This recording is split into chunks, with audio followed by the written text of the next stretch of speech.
Attention, les propos énoncés dans cette vidéo n'engagent que Bini. Bonjour à tous, bonjour à toutes, j'espère que vous allez bien en ces temps de confinement.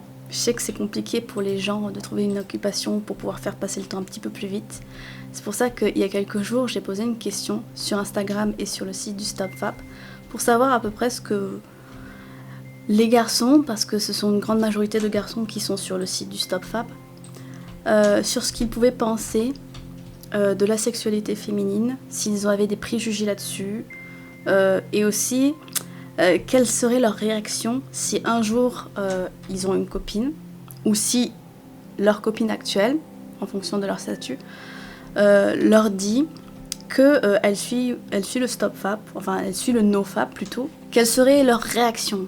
Voilà. Et j'ai eu quelques réponses sur les deux plateformes, et je voulais vous les partager aujourd'hui, parce que je me suis dit que ça pouvait être intéressant de changer un petit peu la dynamique, plutôt que ce soit moi qui vous introduit un sujet, que ce soit plus vous qui réagissez par rapport à la question. De toutes les réponses que j'ai eues ici et là, c'était très positif. Et il y en avait certaines qui posaient des questions que je jugeais vraiment intéressantes, notamment sur ce que je vais vous lire. C'est quelqu'un qui disait donc « Salut Lily, aucun préjugé pour ma part, mais j'aimerais vraiment que les femmes nous apprennent un peu plus sur leur sexualité. Par exemple, nous essayons de vous dire généralement comment bien faire une fellation, mais personnellement, je trouve qu'on pourrait recevoir plus souvent des précisions de votre part, notamment comment vous faire squirter. C'est vraiment un truc que j'aimerais maîtriser, je pense que l'avenir du monde, c'est le squirt de la femme. » Ensuite, donc il répond à ma deuxième question. Cela ne me dérange pas si elle commence le nofap. En vrai, si j'ai une copine, elle n'a pas le temps de se fap. Je lui ferai l'amour tous les jours et au moins une fois par semaine comme un dingue. Bise. J'ai trouvé ça intéressant parce que c'est vrai qu'on n'entend pas souvent parler. Pour ma part, les rares conversations que j'ai eues avec mes copines sur cette chose-là, ça ne vient pas comme un cheveu sur la soupe, tu vois, on n'en parle pas vraiment entre nous. Sauf celles qui sont vraiment, vraiment très très proches. Mais je trouve ça intéressant parce que j'ai l'impression que la plupart des gens apprennent ce que c'est que le squirt. Je pense qu'on va me dire « ne parle pas de ça, c'est hyper tabou ». Sur ma chaîne, si vous ne me connaissez pas, on parle beaucoup de tabous de la société, on parle beaucoup de développement personnel, on parle beaucoup de bien-être, tu vois. Et j'ai toujours trouvé super intéressant de partager des connaissances, partager de nouvelles choses avec les gens, parce que ça peut leur être utile, ça peut les faire réfléchir et tout ça. Et c'est ce qu'on fait ici. Donc si ça vous dérange, écoutez, skippez la vidéo. Voilà. Et donc concernant le squirt, je trouve que c'est intéressant parce que la raison pour laquelle on connaît la mention du squirt, c'est via les sites porno. Pour ceux qui ne savent pas ce que c'est lorsque la femme a une éjaculation féminine. De la même façon qu'un mec à une éjaculation, voilà, c'est la même chose, simplement le liquide qui sort de là n'est pas comme le sperme, c'est-à-dire que ça n'a pas l'aspect blanchâtre, liquide ou crémeux, enfin, dépendant de l'hydratation, dépendant de tout plein de choses en fait.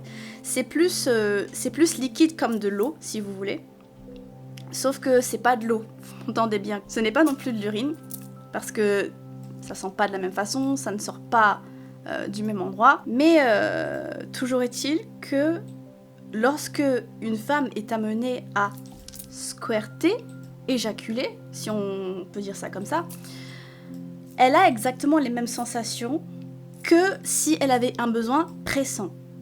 Ce qui peut être super gênant, qui peut aussi couper toute envie de continuer l'acte sexuel, parce que pour celles qui ne sont pas du tout habituées, c'est la première fois que tu as ce genre de sensation, tu as vraiment l'impression que ta vessie est remplie alors qu'il n'en est rien. En fait, c'est juste une barrière à franchir, puisque si tu as pris tes précautions et que tu es allé aux toilettes avant, qu'il n'y a absolument rien, tu n'as pas bu, rien, enfin, voilà, il n'y a aucune raison pour laquelle ta vessie aurait pu se remplir d'un coup, c'est que l'orgasme, ou plutôt l'éjaculation féminine, parce qu'en général, quand une femme a une éjaculation féminine, c'est parce qu'on l'a travaillée, si on peut dire comme ça, c'est qu'elle est suffisamment excitée pour être vraiment très proche de l'orgasme. Et c'est pas un truc que tu actives comme ça, tu vois. Ça demande du temps, ça demande de l'attention. et aussi de l'aisance parce que pour pas mal de filles, étant donné qu'elles sont pas forcément informées là-dessus, elles arrêtent tout parce qu'elles pensent qu'elles vont uriner sur leur partenaire et que c'est juste un truc qu'il faut éviter à tout prix, quoi. Alors que non, bien souvent, si tu prends tes précautions, c'est juste l'éjaculation qui arrive. Pour ma part, si je peux donner mon avis là-dessus, j'ai été dans ce cas, c'est-à-dire qu'une fois, j'ai failli avoir une éjaculation féminine. Pour de vrai, je sentais le truc venir. Mais comme je ne savais pas, on m'en avait jamais parlé, tout ça, je pensais que c'était de l'urine, alors que j'avais vraiment pris mes précautions. Maintenant que je sais un petit peu mieux le pourquoi du comment, qu'est-ce que c'est et tout ça, je sais très bien que si ça arrive une prochaine fois, bien sûr, je vais me demander si c'est moi qui m'imagine des choses ou si c'est juste parce que je suis tellement stimulée que ça va arriver. Et en fait, c'est dû à une stimulation à l'intérieur du vagin qui fait qu'en fait, lorsque tu as des préliminaires avec ton partenaire ou ta partenaire, en fait, c'est l'introduction des doigts en fait qui rentrent à l'intérieur du vagin et qui vont stimuler la zone juste derrière la... Enfin, je sais pas, je pense que je vais vous trouver une image anatomique pour vous montrer, sans que ce soit dégueulasse ni quoi que ce soit, je vous rassure. En gros, le mouvement qui va être fait comme ça, pour stimuler comme ça, va stimuler une zone qui va, si c'est bien fait et tout ça, enclencher l'éjaculation. Si vous n'y arrivez pas en une seule fois, ce n'est pas grave parce que chacun fonctionne à sa façon, ça va peut-être prendre plusieurs fois. C'est pas non plus un but en soi, c'est-à-dire qu'on peut toujours avoir du plaisir à faire l'acte sexuel, avoir des préliminaires, etc. Mais si c'est quelque chose que vous voulez essayer, il vaudrait mieux que vous vous y mettiez à plusieurs fois, que vous ayez beaucoup de patience, parce que vous ne pouvez pas être sûr à 100% que ça va arriver, que ça va aboutir, j'entends. Donc voilà ce que j'avais à dire là-dessus. Alors, le prochain. J'ai l'impression que les femmes peuvent plus facilement contrôler leurs envies sexuelles. Bon, je pense que j'ai suffisamment de vidéos sur ma chaîne pour vous montrer que c'est pas le cas. Enfin, je veux dire, il y a des femmes qui arrivent très bien à gérer leurs envies. Il y en a d'autres beaucoup moins. Ce sont les filles que j'ai pu voir sur le site du StopFap notamment, auxquelles j'ai pu parler un petit peu, qui m'ont parlé un petit peu. On n'est pas là pour parce qu'on va bien en fait sur le site. Si on est là, c'est parce qu'il y a un petit problème pour la grande majorité, petit à un gros problème d'addiction. Et voilà, enfin, tu n'es pas là parce que tout se passe super bien pour toi, tu peux gérer quoi. Non, c'est super, ça tombe bien. Moi aussi depuis c'est super, ça tombe bien moi aussi. Depuis combien de temps tu le fais? Plus discussion appropriée sans jugement. Ça j'ai été vraiment agréablement surprise parce que c'est souvent la réponse qui m'a été donnée à propos de cette question. Vous êtes vachement ouverts, les personnes qui ont répondu à la chose, et il n'y a jamais eu de jugement ni quoi que ce soit. Donc si vous êtes célibataire ou si vous avez une copine un jour, je pense que ça se passera super bien pour vous. Et je peux qu'applaudir ça parce que tout le monde n'est pas aussi ouvert d'esprit quoi. Oui, j'imagine peut-être à tort que toutes les femmes peuvent avoir des orgasmes multiples. Là franchement je pourrais pas vous répondre. Que c'est une bonne décision, que le plaisir sexuel est fait pour être goûté à deux. Comme ce que je disais tout à l'heure, c'est encore une bonne réaction. J'avais aussi un truc à dire par rapport à ça, c'est qu'il y a beaucoup de gens qui confondent le fait d'avoir du plaisir et le fait d'avoir joui un orgasme. Pour ma part, je vais vous dire quelle est ma position là-dessus. Pour moi, la jouissance, c'est égal à l'orgasme en fait. C'est-à-dire quand tu demandes à quelqu'un s'il a joui, ça veut dire s'il a eu énormément de plaisir. Donc jouissance égale orgasme. Du moins, c'est comme ça que je pense. Il s'agit de mon avis personnel et je comprends que des personnes ne peuvent pas être d'accord avec ça. Il n'y a aucun souci là-dessus. Mais pour moi, juste avoir du plaisir, avoir un orgasme, c'est très différent. Les sensations ne sont pas les mêmes. Ça dépend aussi de qui est ton partenaire, s'il a fait suffisamment attention, si elle a fait suffisamment d'attention.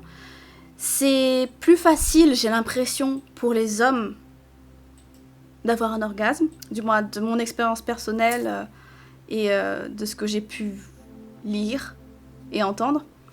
Mais pour les femmes, c'est pas si évident que ça, tu vois. Il y en a qui ont aucun souci Il y en a d'autres qui ont beaucoup plus de mal, mais j'ai pas l'impression que ce soit vraiment une grande majorité. Je peux me tromper, hein, si jamais il y a des filles qui passent par là et qui veulent donner leur avis là-dessus, leur expérience là-dessus, bah mettez-les dans les commentaires, je pense que ça pourra bénéficier à tout le monde, voilà. Mais l'orgasme, déjà, je trouve que personnellement, c'est difficile à atteindre. Mais alors, multiple, je pourrais pas répondre là-dessus, tu vois. Mais vraiment, faire la différence, c'est vraiment primordial parce que tu peux te rendre compte que c'est pas la même définition pour tout le monde. Il peut y avoir des incompréhensions là-dessus. Sur le site, vous êtes obligé de reset votre compteur à 0 si vous avez eu un orgasme, donc si vous avez joui, en dehors des rapports sexuels, c'est-à-dire que les rapports sexuels sont autorisés. Je fais un parallèle avec une question qui m'a été posée parce que YouTube a tendance à supprimer mes commentaires de temps en temps. Je ne sais pas pourquoi, mais ça arrive. C'est-à-dire que j'arrive à voir le début de la question, mais je peux pas y répondre parce que le commentaire n'est pas disponible et ça n'apparaît pas non plus dans mes commentaires spam. Donc je suis désolée si ça a mis autant de temps à toi qui m'as posé la question. Dans le challenge, les rapports sexuels sont autorisés. Et en ce qui me concerne, sur ta question, moi j'ai fait une abstinence masturbatoire et pornographique. C'est-à-dire que je ne regarde pas de porno, que je ne regarde pas de contenu érotique de ma propre volonté, du moins, je ne me masturbe plus, quoi. Tout simplement. C'est-à-dire que j'ai des rapports sexuels, j'ai une vie normale, quoi, maintenant. Mais non, ce n'est pas une abstinence sexuelle, ce que j'ai fait. Voilà. Oui, que les filles arrivent mieux à gérer leur pulsion que les hommes. Bon, ça, j'ai répondu un petit peu plus tôt. Je trouverais cela étonnant, car les filles sont moins touchées par l'addiction à la masturbation. Là aussi, j'ai répondu. Mais le fait de le faire à deux nous permettrait à tenir... Pardon. Le fait de le faire à deux nous permettrait de tenir plus longtemps et même de nous rapprocher. Je peux qu'applaudir parce que c'est vraiment pas j'ai foutu mon truc en l'air. C'est pas tout le monde qui pense comme ça, donc je suis vraiment admirative là-dessus, quoi. Non. Ah bah c'est la première fois que j'ai quelqu'un qui me dit non dans les réponses que j'ai reçues. Non, les filles ont le droit d'avoir des envies, c'est humain. C'est formidable d'apprendre à se maîtriser. Juste rien à dire, quoi. La dernière, en ce qui concerne le site du StopFap, j'aurais dit un peu comme tout ce qui a été dit pour le moment. Je la quitte sur le champ. Non, plus sérieusement, je ne pourrais pas lui en vouloir alors que je suis dans le même cas. Je serai là pour l'encourager et l'écouter si elle a besoin. Et je précise que je suis dans le même cas. I mean, c'est juste génial, quoi. Peut-être qu'une fille jouit moins vite qu'un garçon lors d'un rapport sexuel. J'ai déjà répondu. Non. Bah c'est mon deuxième non, c'est rigolo parce que t'as beaucoup de gens qui ont des préjugés comme ça et tu en as très peu qui n'en ont pas du tout. Donc c'est assez surprenant en soi. Si vous voulez répondre à la question ou aux questions vous-même, vous pouvez le faire dans les commentaires. Je pourrais faire une petite série vis-à-vis de ça si ça vous intéresse de savoir. C'est-à-dire que je prendrai les commentaires que je reçois sur le site, sur YouTube, sur Instagram pour en faire une suite, si ça vous a plu. J'ai un pote qui a répondu. J'ai pas compris que c'était un dialogue de mise en scène. C'est pour ça qu'au début, j'ai pas compris. Mais je suis désolée. Il disait ok, mais attends un peu. Tu m'avais pas dit que t'étais dépendante? Explique. C'est ce qu'il dirait à sa copine ou à sa future copine. Je ne sais pas si tu as quelqu'un ou pas.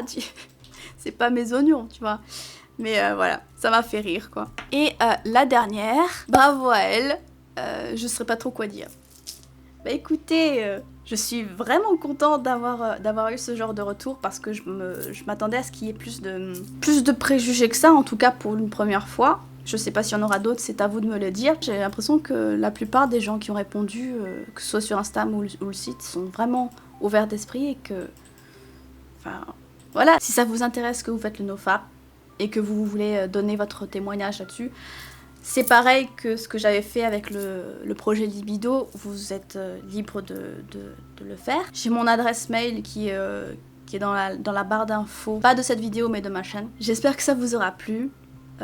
Dites-moi si vous avez des choses à rajouter, dites-moi si vous voulez une partie 2, avec les questions que vous souhaitez poser, ou les réponses que vous voulez donner, c'est comme vous voulez. Et moi je vous dis à plus dans une prochaine vidéo.